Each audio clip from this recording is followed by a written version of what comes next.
Hello, this is Reverend Don Lewis coming to you from the beautiful metaverse, and more specifically from beautiful Danville, Illinois, homeland of the Corellian tradition.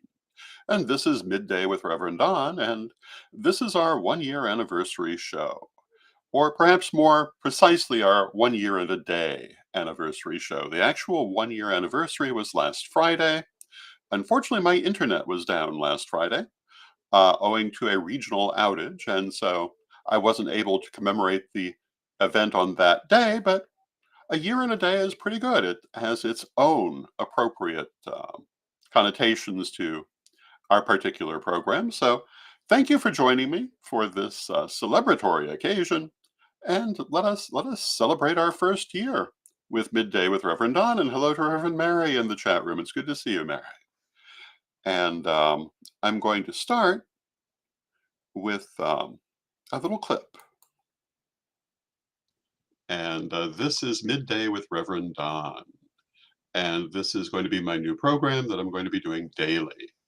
And I'm hoping to talk to all of you about all kinds of different things. Today, I'm going to talk first about what I'm going to be doing with this program, and then a little bit about some aspects of my life that you might find interesting.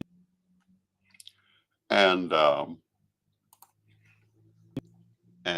this is Midday. There we are. I'm having trouble getting myself back to where I'm supposed to be.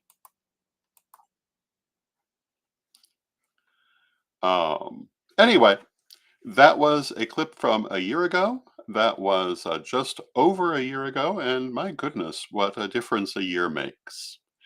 And I want to say hello to Bimby in the chat room, and Reverend Michael in the chat room, and Donna in the chat room, and Renee in the chat room. And it's good to see all of you. And not quite sure how I became um, off center here, but I am. Oh well. So, continuing on, it's been quite a year, hasn't it? And of course, today is the 1st of April. So it's also, and hello to Lady Kai in the chat room. So it's also April Fool's Day, which is an ancient New Year's holiday, which is why it has that world reversed sort of feeling to it. And that's kind of interesting for our year and a day anniversary to fall on what was once a New Year's Day. And it is the beginning, of course, of our second year. So one of the things I'd like to know from you is, what would you like to see in this second year? Are you happy with what we're doing? Do you want to see some new and different things? Do you want to see me do more interviews than I've been doing? And hello to Antonio in the chat room. Or do you like my just talking? I have done a number of interviews, and over the course of this year, I've introduced um, a number of people you may not have encountered before, depending on where you're located, and also people that you undoubtedly know very well. I've interviewed. Um, we had Deborah Joy Hart from Central Illinois, who is a local psychic and psychic promoter. We had internationally known figures like Belladonna Laveau. We've had regular people from our um, our own platforms like Ed the Pagan and Reverend Mary Hawk and Chris Copeland and a variety of other people over time. And I am hoping to bring a few more interviews. So we have done a number of rituals during the course of this year. And tomorrow, our program is going to be on the subject of preparing for the upcoming solar eclipse ritual, which I will be doing here. So lots of interesting things we've done over the year, but are there things that you want to see? Are there particular subjects you'd like to see me discuss? Please let me know. Um, I've been doing video now in one way or another for something like 30 years. I first started making cable television appearances back in the 1980s, and my goodness, were they bad. Um, but you have to learn how to do these things. I was, I think, originally a rather wooden guest to have on your cable program, but I've learned how to interrelate with the camera much better. Um, we did a lot of video work in the 90s, but it was really about 20 years ago with the start of Magic TV, which is now Corellian TV, that we really started doing a lot of video work. And originally, we planned to launch this as our own platform. We were racing with other platforms that were coming up like YouTube, and we almost became the first in the market. We were within about 2 weeks. But YouTube beat us out, and we decided that there was no point in being the second in the market. So we got ourselves a YouTube channel. We'd already been doing video online um, on our own smaller platform for about a year at that time. And we simply converted it over to YouTube, and we've gone there ever since. Now we are also on many other platforms, and we've done a lot during those years. And if you have followed Magic TV and its development, you'll know that we've interviewed almost everyone you could think of who is well known in the pagan community. Not quite everyone, but very, very large numbers of people. Um, we've gone to many events. We've broadcast many um, community and national level rituals of a wide range of different types. Certainly, all of the Corellian lustrations. Certainly, events such as the Chicago Unity Night back in the early 2000s. Um, Occasionally things from Pagan Prides or the St. Louis Pagan Picnic and other events. Um, Speakers and rituals from the Parliament of the World's Religions, as well as music from the concerts. We've aired a number of concerts over the years. I was talking about this the other day um, in preparation for a new show that I'll be talking about later this week. And the subject of music and copyrights in this kind of broadcast, and how we've done entire concerts with certain artists. We have several Wendy Rule concerts, for example. We have a Spiral Rhythm concert. We have um, a wide range of concerts in the Magic TV archives that you can go and see anytime. We have um, many of a wide range of them, but we've never had any problem with those. But it is true that you can have a lot of copyright problems when you're using commercial music, um, even from a limited venue such as the pagan community. So you have to be very careful with that. And we've always tried to be very careful with it. It is, I think, one of the more enjoyable things that we have done to do these concerts. Early on, we had to do them in 10-minute increments.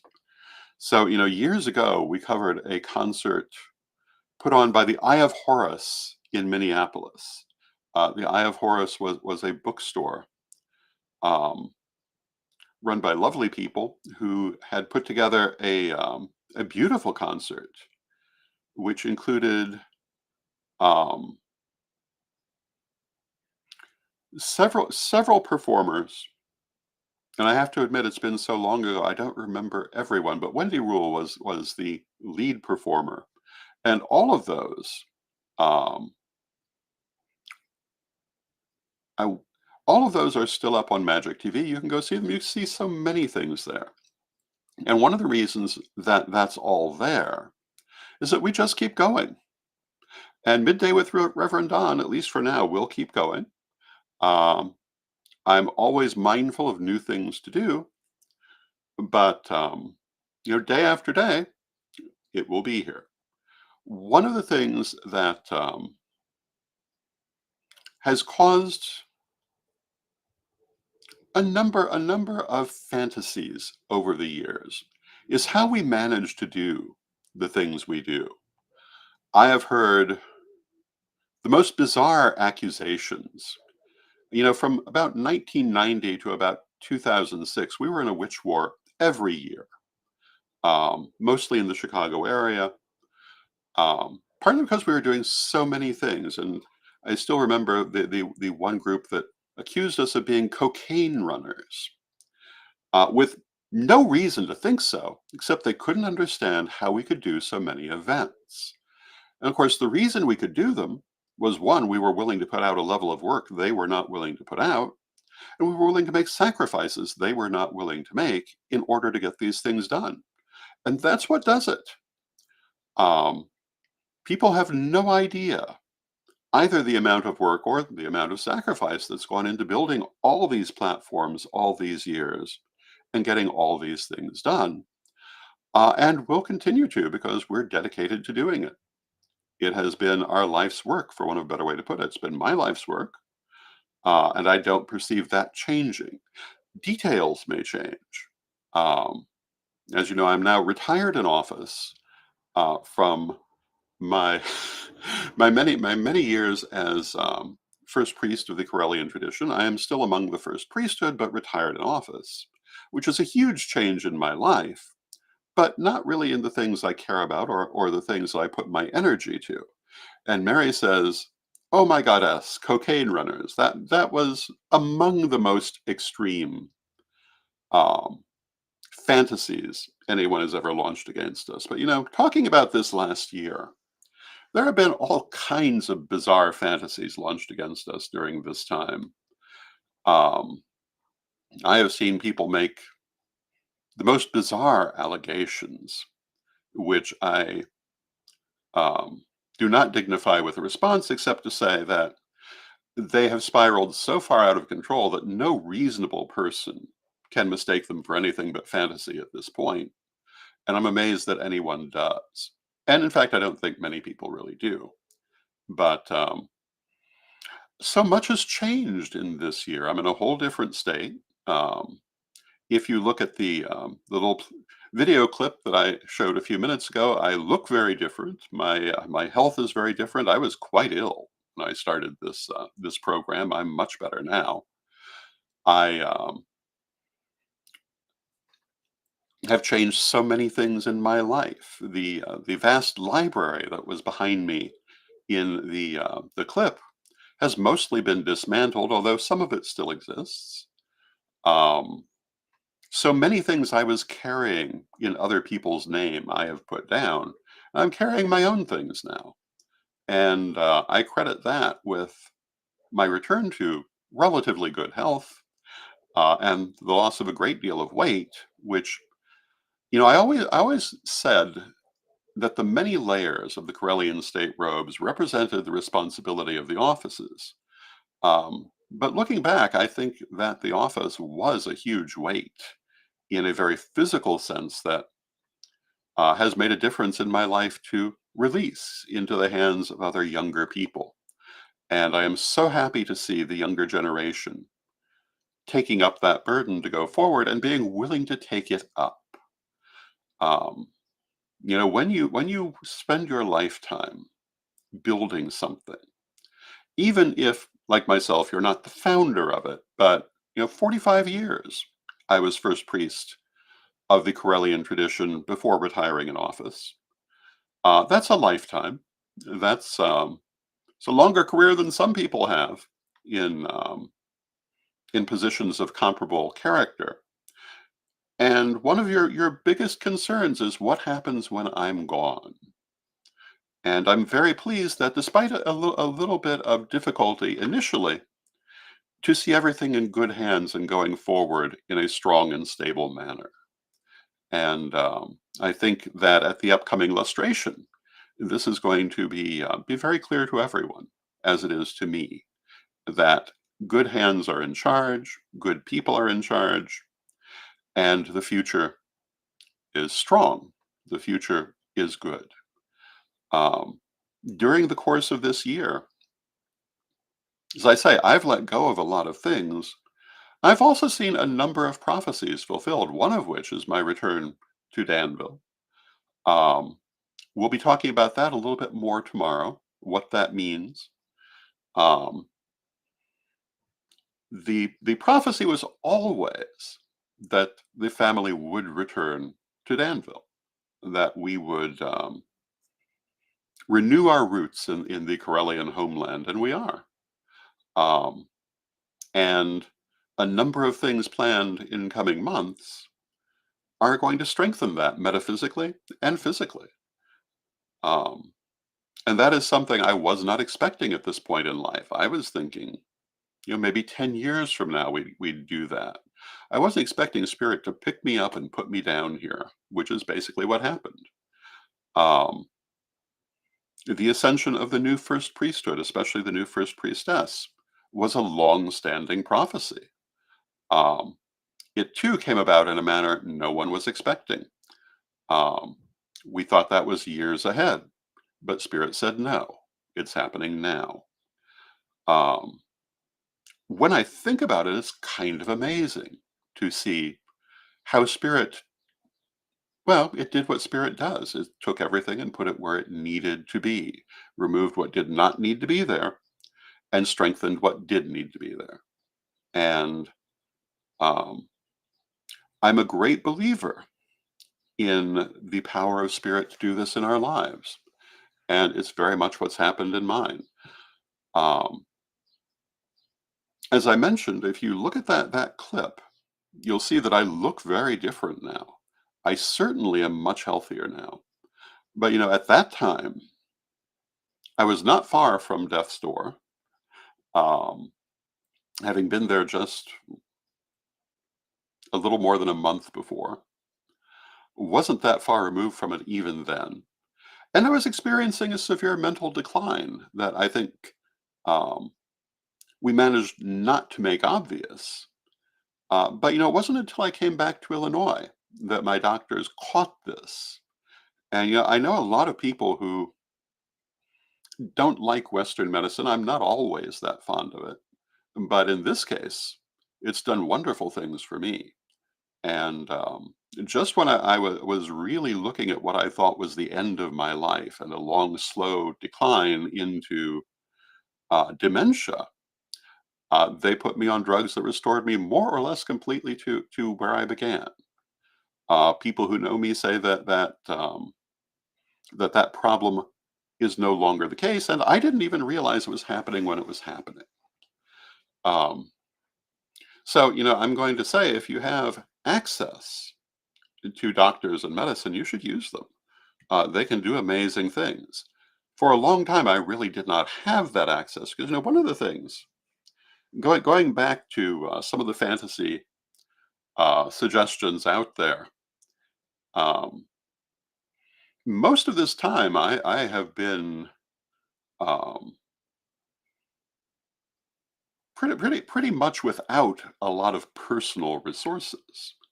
The idea of going to a doctor was mostly an unreachable goal for me until I came back to Illinois and found that partly because of my physical condition, partly because of the different state versus Florida, that I had much better access here and could actually get more treatment.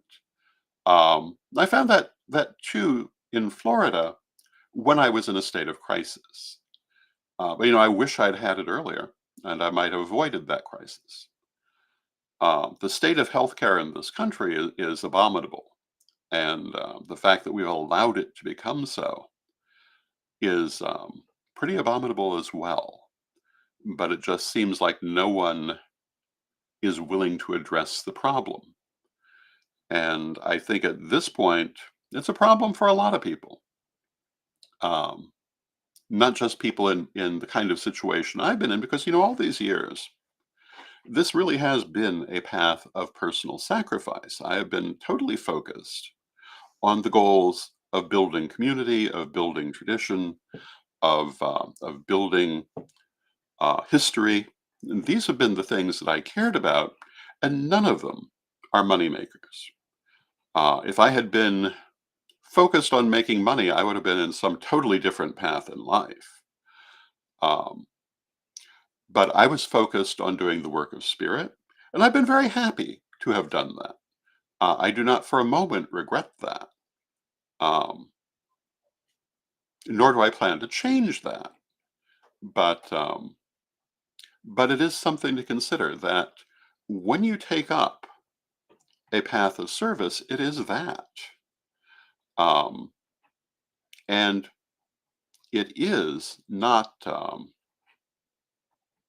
It's a very different life from a life following the money, for want of a better way to put it. Or, as someone recently put it, I'm the poorest mob boss they ever met, which is a bit of an inside joke if you're familiar with it. You may find it amusing. It certainly is why I've chosen my outfit today. A little reference to the Corellian mob, uh, an insult that has been thrown at my people recently, which we've kind of adapted to our own purposes. Um, we were not um, far from being hurt by it. We'll throw it back at you. So anyway, this is kind of where I'm at after a year of Midday with Reverend Don. Um, I'm in a much healthier position, a much stronger position. I feel that I'm right where I need to be. And I feel very much that Spirit took its hand in rearranging everything, putting it where it needed to go. I talk about astrology quite a bit. And as you know, I've recently brought out Reverend Don's book of astrology. Though it's about interpreting charts, it doesn't talk particularly about, for example, Saturn returns, which I do talk about in other places. But the Saturn return, which a lot of people just look at as a negative happening, is actually about spirit picking you up and putting you where you need to be. And this last year was also the tail end of my second Saturn return. And hello to Janet in the chat room. It's good to see you. And to Diane in the chat room. It's good to see you. Um, and I'm a great believer that spirit will put you where you need to be. And that when that happens, the best thing to do is not to fight it, but to go along with it. That can be difficult because you often don't exactly know what's happening. I look back at my first Saturn return, which totally changed around many of the people in my life. Not all of them, but many of them. And many of the people I thought were my friends totally exited my life. And a new group of friends became dominant. And that group of friends made possible everything, much of what's happened since. Of course, many of my long term associates were still there. Um, but it was a major change in life, as was this.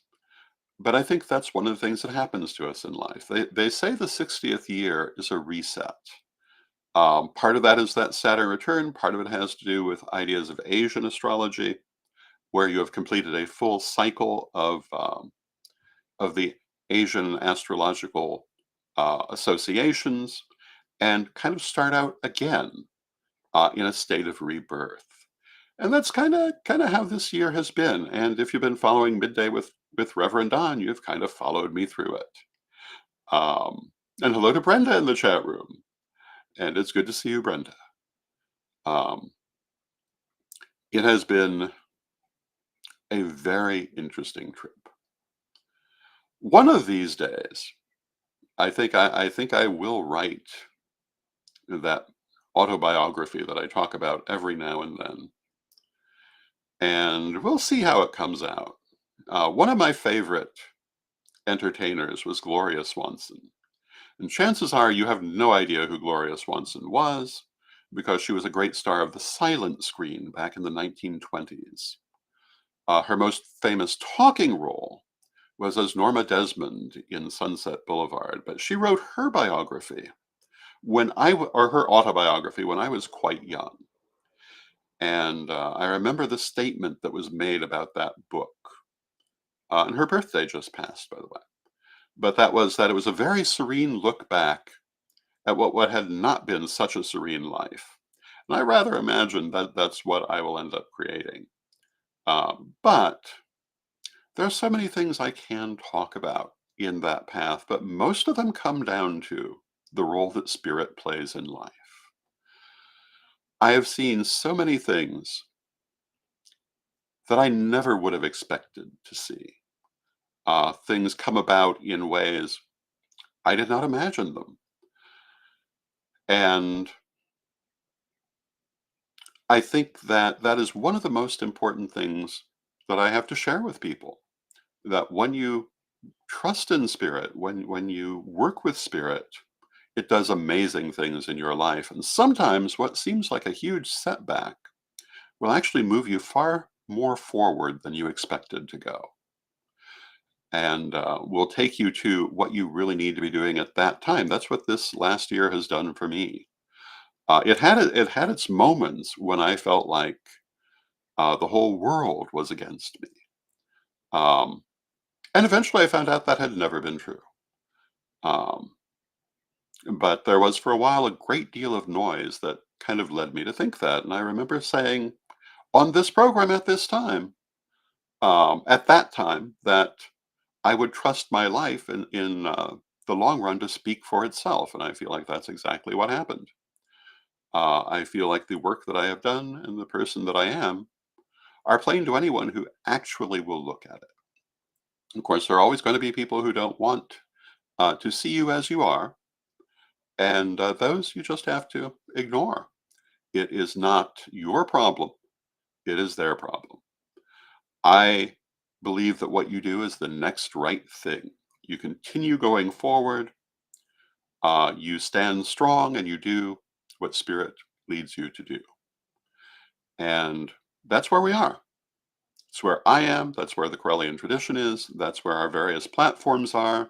Some of them in new forms than what they were in a year ago, um, but all still moving forward. And a year from now, they'll still be moving forward. We, I've often said that the secret to much of our success is being grinders. And what that means is that, day in and day out, you do the work. You may not feel like it that day, but you do the work. Um, it may not be um, a season where everything looks successful, but you keep doing the work. And if I can say that I've experienced a good bit of success in life, and I feel that I have, it's because I didn't stop.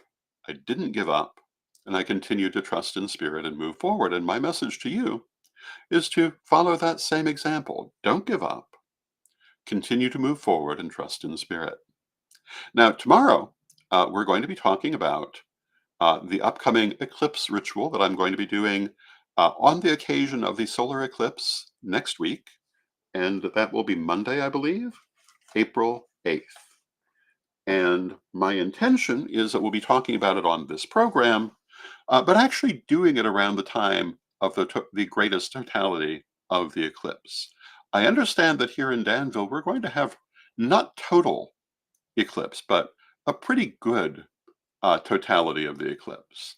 So I'm thinking I may telecast from outdoors that day. I suppose telecast is an old-fashioned word that doesn't really apply anymore, does it? Live cast from outdoors that day, and hopefully get the effect of the eclipse as I do the ritual. But tomorrow we'll be talking about what that's going to be, how you can be involved in it, how you can prepare for it, what you'll need for it. And I hope that you'll join me then. On Wednesday, we'll be talking about Corellian publishing, as we do every Wednesday. On Thursday, I'm going to talk about the crystal web and different ways to interact with it energetically. And then on Friday, we're going to do our weekly roundup of stories. And I do have a very interesting story for that day. I hope you'll join me for all these programs, either live if you can, or later if you can't, because they don't go away after the live cast. They stay in our archives, hopefully forever. We hold on to these things indefinitely, and that's why you can go back 20 years and see our first YouTube broadcast, which was the interactive grimoire dealing with the Egyptian negative confession. And my goodness, that was a long time ago. Um, I'm thinking that the Interactive Grimoire is a program I wish to bring back in the coming year. Um, and I think that you will enjoy that when I do so, but it's going to take a little preparation to bring it back. But at any rate, I hope that you'll continue to join me for Midday with Reverend Don. I want to thank you for watching. I love spending this time with you. I've loved spending this year with you. And I hope you'll spend the next year with me also. So with that, let us close with our prayer, as we always do. Divine Mother Goddess, Divine Father God, beloved ancestors, we thank you for all that you do for us in our lives, and we ask you to help us to remain strong in life, to always do that next right thing, and to not be overcome by circumstances, but to keep our faith in the universe and in you. Help us to allow you to lead us forward, and help us to know what that next right thing to do is, and to find the strength to do it. Beloved Mother Goddess, beloved Father God, beloved ancestors, we thank you for all that you do, and especially for these things, and knowing you are always with us. But from respect, we thank you for your presence, and may you be blessed now and always. And I thank you for your presence. I'll see you tomorrow, and until next time, may you be blessed now and always.